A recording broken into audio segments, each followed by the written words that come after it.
السلام علیکم۔ بسم اللہ الرحمن الرحیم۔ ہم کیا ہیں یہ تو صرف ہم ہی جانتے ہیں، لوگ تو ہمارے بارے میں صرف اندازہ ہی لگا سکتے ہیں۔ زندگی میں کبھی کسی کو قصوروار نہ ٹھہراؤ، کیونکہ اچھے لوگ خوشیاں لاتے ہیں اور برے لوگ تجربہ۔ جب بھی کسی کو دعا دو تو اچھی اور دل سے دینا، کیونکہ وہ دعا پہلے آپ کے حق میں قبول ہوتی ہے۔ سکون حاصل کرنے کی کوشش چھوڑ دو، سکون دینے کی فکر کرو تو سکون خود بخود مل جائے گا۔ پہلے عزیز بناتے ہیں پھر مریض بنا کر چھوڑ دیتے ہیں۔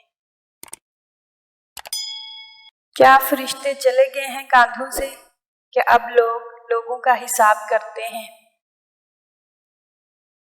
وقت برا ہو تو محنت کرنا، وقت اچھا ہو تو سب کی مدد کرنا۔ اگر کوئی آپ کی قیمت نہ سمجھے تو ناراض مت ہونا، کیونکہ کباڑ کے تجاری کو ہیروں کی پرکھ سمجھ نہیں آتی۔ ایمانداری کی کمائی انسان کھاتا ہے اور بے ایمانی کی کمائی انسان کو کھا جاتی ہے۔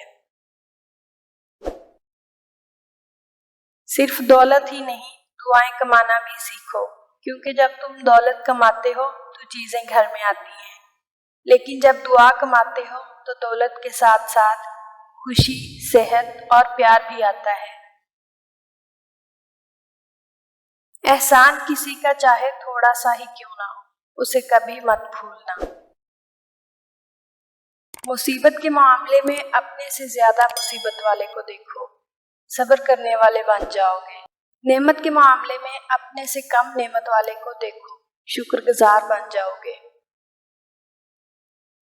اگر انسان ابھی میرے ساتھ کیا ہو رہا ہے اس کی بجائے ابھی میں کیا کر رہا ہوں اس پر سوچنے لگے تو زندگی اور بہتر ہوتی ہے۔